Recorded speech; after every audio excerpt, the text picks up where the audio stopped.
um, so that it really doesn't look that messy. So why doesn't it look messy? It's densely planted, which helps to eliminate your weeding, mulching, and watering. So it really does make the maintenance a lot easier by densely planting. And how do you go about densely planting? You use block planting, which means planting 3 to 9 of the same plants close together, depending upon the size of your garden, and using 3 or 5 different types of plants with or the ornamental grasses or native grasses in between your burst of color, which will give your eyes that resting time that makes it attractive to you. And like any garden, you're going to want to choose plants for different bloom times, so you always have something that's attractive and in bloom. Most English gardens have a water source. It's important for our pollinators to be able to get drinks. It doesn't have to be an elaborate, expensive water source. A simple bird bath, aerators help. There many solar, you can buy them a solar one now that aerates your bird baths for, I'm sure I've gotten them for less than $20.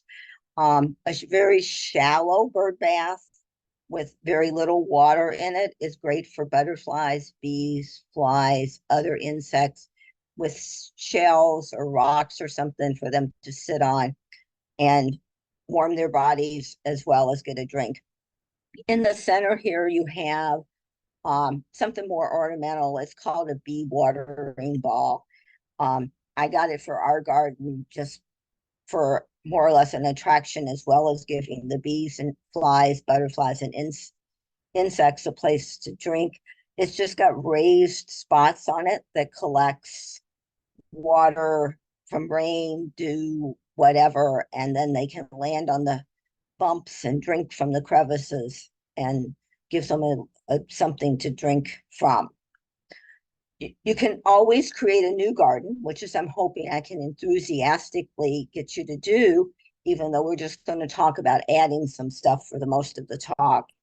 But if you have a spot either along a driveway, along a sidewalk where nothing will grow, putting in some pollinator friendly native plants, you can have a lovely garden and you can watch birds, butterflies, bees, and insect activities and know that you're helping keep our food supply intact.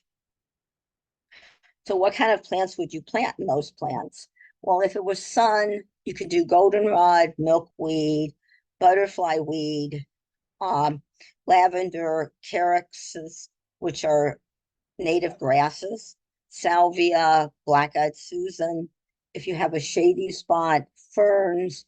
There are lots of the ornamental grasses, some for sun, some for shade. Violets, black cotosh, poppies, meadow rue. All of those give you, the yellow poppy and the meadow rue and the black cotosh give you lots of color. Um, and then the fern and the calyx give you the shade or the green that you might need to rest your eyes.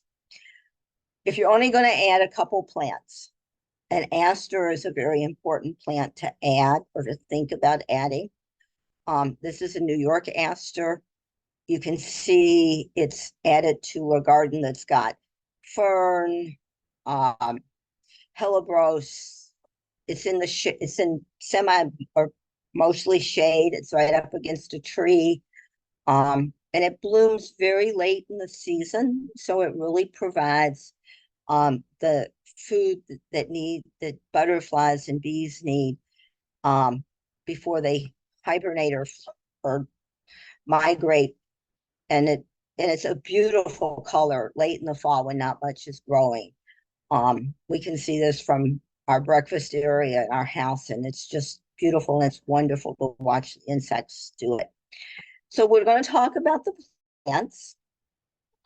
When you go to choose your plants, try to look for straight species and avoid the cultivars.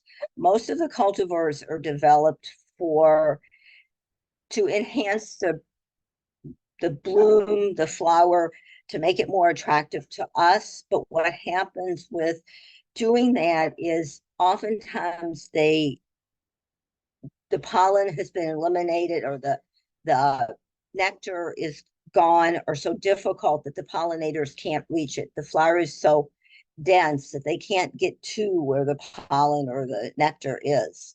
And always plant more than one, because butterflies are and pollinators are attracted to a block of colors sometimes. If you're doing pollinator plants, you're going to have to tell yourself you're going to be tolerant of leaf damage. I don't like it either.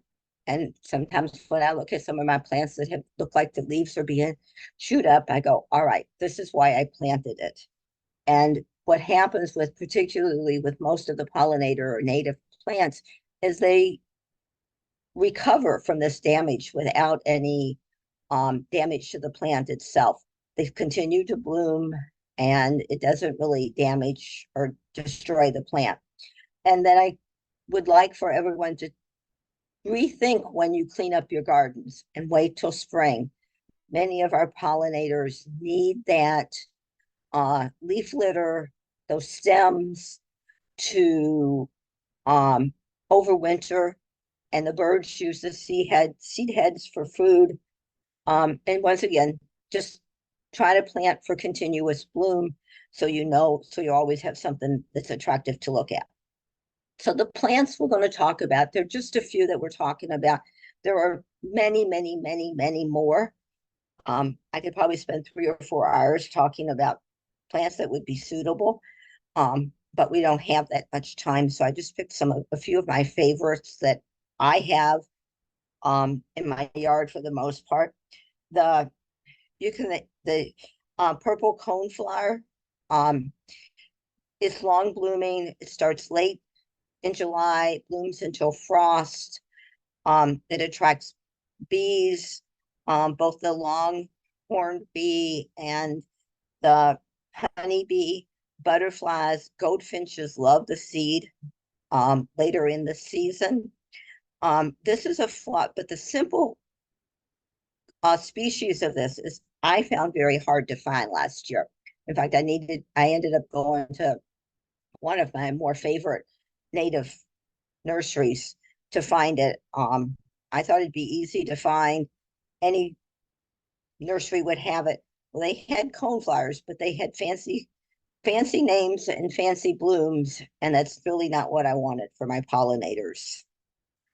Um, the asters, once again, are also, I can't stress how important because of their late blooming. This is the New England aster. It has a little bit bigger bloom than the New York aster. It blooms a little bit earlier in the season. And it, once again, has gorgeous bright blue to purple flowers. The asters really aren't particular a whole lot about, they like sun, but they do fine with partial shade. Um, the bigger, the 5 foot's going to happen in the sun. The 2 foot's going to happen in more shade. And they are a larval source for the pearl crescent butterfly, which means you're going to get some leaf damage during the summer, but they'll still bloom in the fall and give your butterflies and bees a source of food late in the season. We've talked about the New York aster a little bit. They do attract bumblebee and honeybees as well as moths, and are a host for the plant for the sulfur butterfly. They're not quite as big as the New England aster. The flowers are a little bit lighter blue and a smaller flower, but they're clearly very pretty in the fall. And they do well in partial shade because I really don't have much full sun. Goldenrod. I'm going to spend a lot of time talking about goldenrod because it's a really important pollinator plant. And I know people think, why? Goldenrod's messy, causes allergies, but it supports 110 species of caterpillars. And its flowers provide pollen and nectar for 35 bees, as well as energy for the migrating monarchs. And it really doesn't, in all likelihood, cause you the allergies you think. The pollen is sticky, It's large and it just doesn't float in the air. So it generally doesn't cause allergies.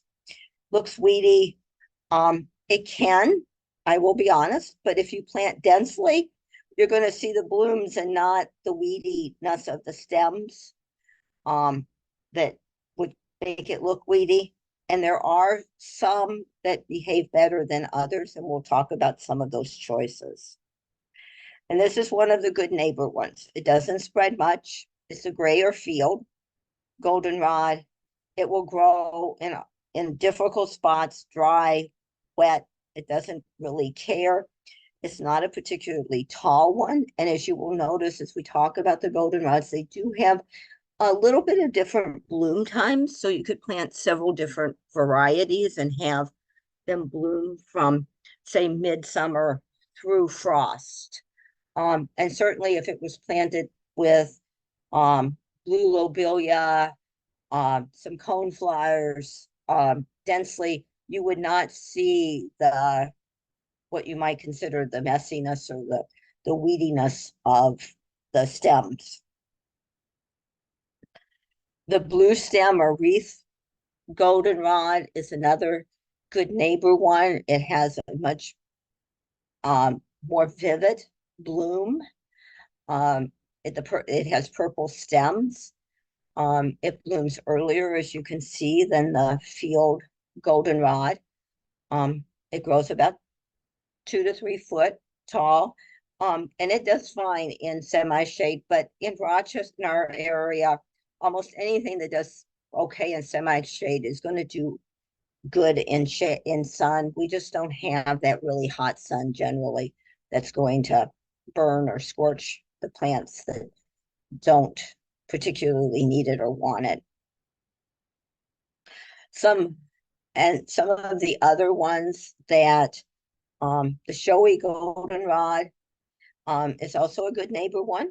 It grows in clumps, so it doesn't spread as rapidly. It has a long bloom time that starts in August. It does like sun, but will tolerate light shade. The flowers are kind of a more golden yellow than the blue stem goldenrod, um, but a very pretty addition to your yard. Some of the ones that do spread or can spread more aggressively um, are the rough goldenrod, and it can also be a larger species if you get full sun. Um, but in the partial shade, it doesn't grow quite as tall.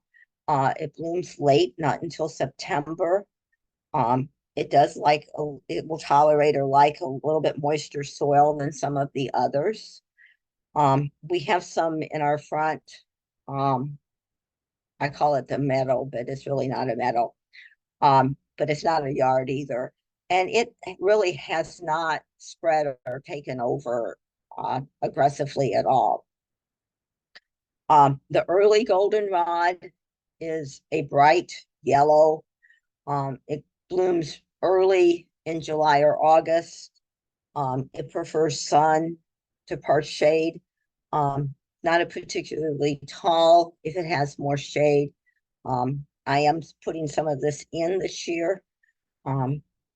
So to see how to have a variety of goldenrod for a longer period of time. And I know that you're probably thinking, I don't have any sun, I can't grow goldenrod. Well, there is a goldenrod for you too. It's the zigzag goldenrod. It likes shade. It gets its name because the stem goes from the way it zigzags from leaf to leaf. As you can see, the blossoms aren't nearly as showy. And it does bloom late from August to October. And it is a pretty tall plant. So if you've got a shade perennial garden, it would do very well in the back. And you can see it has a lot of foliage, so it's not going to look weedy or messy. Um, and So I'm going to put some of this in some of my shade pollinator beds as well this year.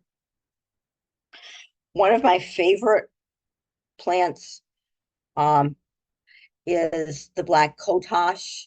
It has a very wispy leaf that sways in the breeze.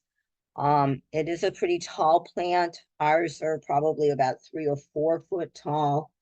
Um, but then it has this gorgeous white bloom in the in late July or August.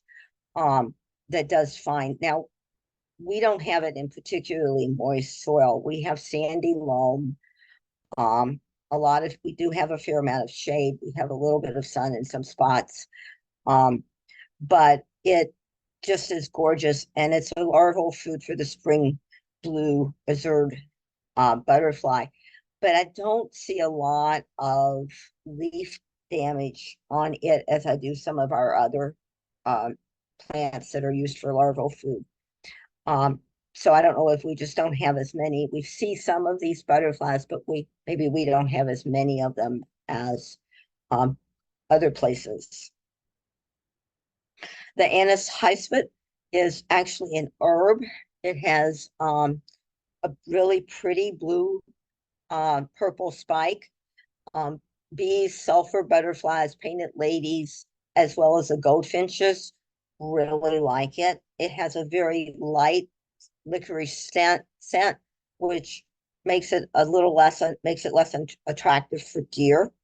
Um, but most of the native plants once again, they can tolerate a little bit of deer nibbling or damage without really being majorly affected by them.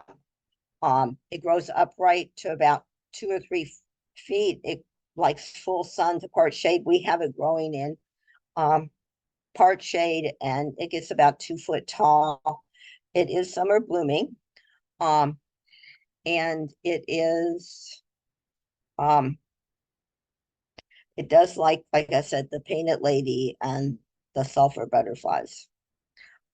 Pearly ever aster. The yellow is actually the flower that you see in this, and the white is the papery box around it, but you think it's just a white flower with a big yellow center. It grows about 2 foot tall. It blooms June to August. I do have this in one of our sunnier parts of our yard. Um, and the leaves do get curled up in the summer with the uh,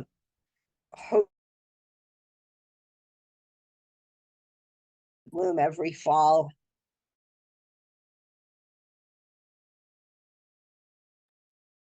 Flower as well. I use it in arrangements throughout the summer, so that it's a very nice addition to your garden. Wild blue indigo is an important plant for pollinators as well, in that it supports a lot of our butterflies. Bright blue stems that are gorgeous, make great cut flowers. Blooms May to June. It tolerates light shade as well. It's host plant for the orange sulfur, eastern tail blue, wild indigo, dusty winged butterfly, as well as a nectar plant for bees and other butterflies. So it's an important plant. It's and I don't think any of these spread aggressively. You'll get a little bit of spread over the years, but not any more than you would with any of your more cultivated perennials. Coreopsis is an important plant as well. It blooms mid-June or midsummer with bright yellow flowers. Mine are usually about 18 inches. It does like sun, but it will tolerate shade. It's a host plant for several species of moths, and maybe even Susie will talk about this in a couple of weeks. The wavy-lined emerald moth and 22 native bee species use this as nectar plants. So it's a pretty important plant to have if you can incorporate it into your garden. And it's really a bright yellow, pretty plant. And once again, you could cut it and use it for as a cut for your flower arrangements as well. Cardinal flowers are hummingbird magnets. The blossoms are above the foliage. It's if you read, it says it requires moist soil. We put some in a really moist spot, kind of where one of our downspouts empties out, and it didn't do well. So I put some more in a much drier spot, and it does just fine. And it's amazing to watch the hummingbirds uh, go to it all summer long. It's just really nice. The great blue lobelia as well. Um, Blue flowers blooming midsummer until frost.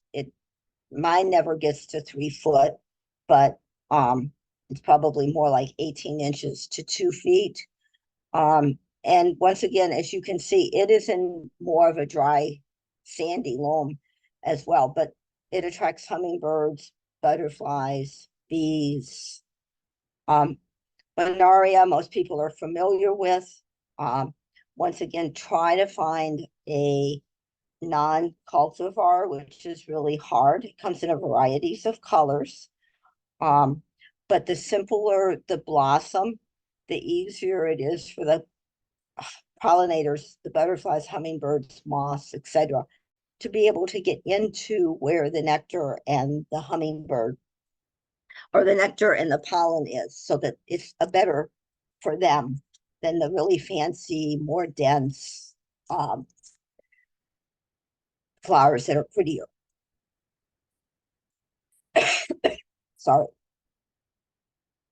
Like at Susan's, most people see growing aside the road. Um, they're bright, colorful yellow. Really always liked these as a child because they were so pretty. They grow 1 to 2 feet tall. They do tolerate full shade to full sun.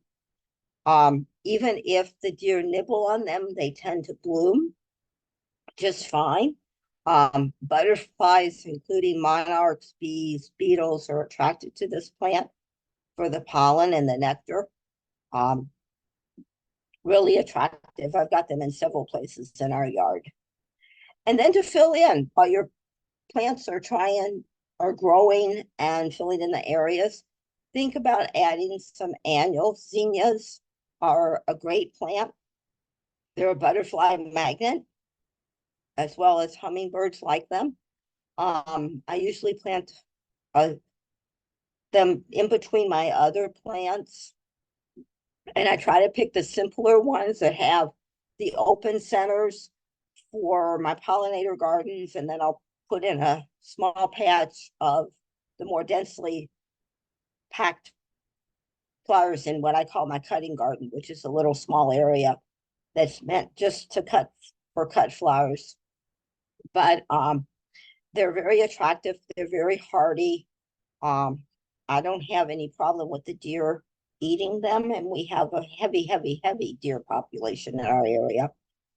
Um, so they just make a great filler. They're easy to grow even from seed. And then you can collect the heads and do them again the following year. Winter interest. I talked about not cutting your stuff off in the fall. These are pictures from our yard in December. The New York aster had a little bit of frost on it one morning, and it looked like tiny little crystals almost glistening in the sun. The pearly ever lasting is certainly pretty against the gray brown, and the goldenrod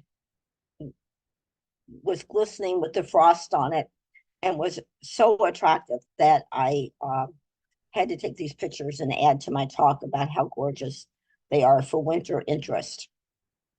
Now that we've had a few days of snow and some of it being pretty heavy, they aren't standing quite as pretty anymore, but certainly in December they were very pretty.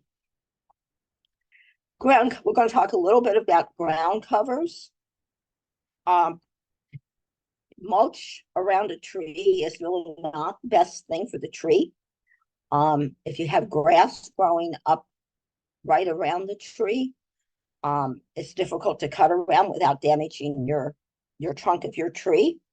And if you put some ground cover, particularly a native ground cover under it, it gives your pollinators some more food sources and will provide a overwintering spot for many of our plants, as well as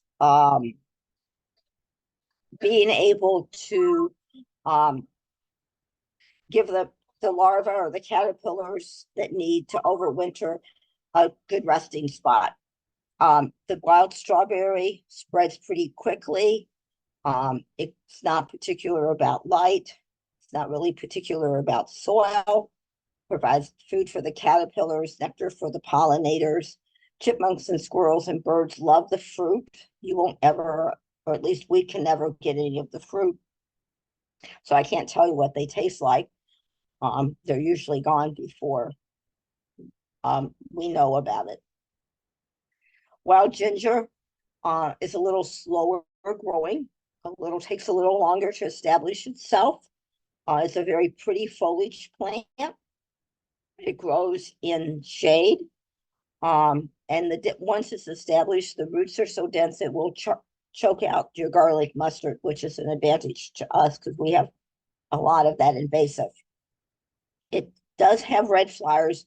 I truly have never seen them because they're so well hidden under the foliage. And but it's attracting to the flies as they emerge from the ground. So it's an important ground cover. The woodland phlox is a gorgeous blooming plant. I got a small bunch of it probably about 4 or 5 years ago, and it has spread probably about into like a 2 or 3 foot patch now. So it's not aggressive. The flowers are gorgeous in the spring, and watching the butterflies visit it is quite nice. So it's just, and then once the flowers die off, you've got this really pretty green mat under and around your trees. So it's very pretty. We have some sedum growing along the side of our driveway, which is kind of rocky and sandy, along with pretty shady, but it does great. And you'll see a bees, wasp, or flies visit that once in a while. Not that the bees are going to be hovering and you have to worry about that they're going to be there as you walk by or anything, but you will see them once in a while. Visit it. It does well in difficult spots. And I have to talk about dandelions and violets. They're really important spring plants for our pollinators. The violets, the bees need the early pollen sources. They like the violet dark color because it helps to warm their bodies. And it's a major laurel source for the filiary butterflies. Dandelions are great, once again, also for many of our butterflies, the sulfur, the admiral, the coma. And hummingbirds will use birds will use some of the materials for their nesting, their nest building. And it's just, if you grow them together, they're very pretty because the yellow and the blue kind of complement each other. And we have almost play box sand in our backyard. And so we have a lot of violets and dandelions in the early spring, and they're really, really pretty. So just remember when you're choosing a plant to try to choose a straight native plant, if at all possible. You're going to try to match your site and conditions, and your natives will flourish. You won't have to fertilize them. You won't have to use pesticides. They'll come back from the insect damage. They'll come back from the deer damage. So they do really well. You can choose a diversity of sizes and colors. The back of your existing perennial beds, in between some of your perennial plants, put in a pollinator, to dense out, and so you don't have to use mulch, won't have to weed. Um, and like we talked about, the larger blooms of the modern hybrids often have lost their ability to produce nectar, or the blossoms are so complex that the pollinators can't reach the nectar. So they're really not a good choice. And I know many of the nurseries have all these pots that talk about pollinator plants, native plants. Sorry. But if you look at them, they're really they're really cultivars that are probably not going to be as good for your pollinators as if you can find the straight species. You're going to want to plant like any other garden for continuous bloom. If you plant 3 or more plants together, the pollinators are more likely to find them. I would like for everybody to avoid landscaping, fabric, and mulch, and just put in more plants. And you're going to have to tolerate those chewed leaves. Um, and when I look at them and I think, oh, they're awful, just think, all right, that's why I planted them. And they're doing their job, and they will bloom and they will come back. And many of our pollinators do need that debris to be able to overwinter during the winter. A challenge, and this is from Doug Tallamy, who is a well-known public speaker, has written a few books on native plants, is to create a pesticide-free corridor of native plants that will provide nutrition and habitat for pollinator insects and birds. And he talks about even the smallest places like flower boxes, curb strips, to be part of that pathway so that they have they have nutrition on their migrating routes back and forth, up and down from the south to the north. On some of the local resources we have in our area, and there are many, many, many others. I'm sure these are just some that I'm familiar with from either having used or having people recommend them. Amanda's Garden, who is, I think her ad, like in spring water, is an amazing native plant garden. She or her staff will certainly help match your site with plants. Very knowledgeable. White Oak Nursery, um, Jim Engel, once again, he has more shrubs and small trees, but he does have some plants as well. Very knowledgeable. The Plantsman is down towards Ithaca, and then Go Native Perennials and Butterfly Effect are east of Rochester, and I have not visited either of those places, but they're clearly recommended by some of people who from Cornell who I know uh, are into perennials and have done talks on perennials. Um, References, like I said, there's many, many more plants that you could use. National Wildlife Organization has a native plant finder, and I'm going to leave this up here long enough for people to either take a picture of it or write it down. You put your zip code in, and they come up with a whole list of plants, what pollinators they will support, what their growing needs are, etc. So it's a very useful site. Doug Tallamy, if you are not familiar with him, his 2 books are amazing and they're available through the library systems. And he has done many, many talks in our area. So, and it continues to do so, many of them via Zoom or video conferences. I know that the Victor Library has done some with him. So I think that if you have an opportunity to listen to him, he's certainly worthwhile listening to, and listening to his thoughts on native plants. So Um, Hopefully this get inspired you to put a few plants into your garden.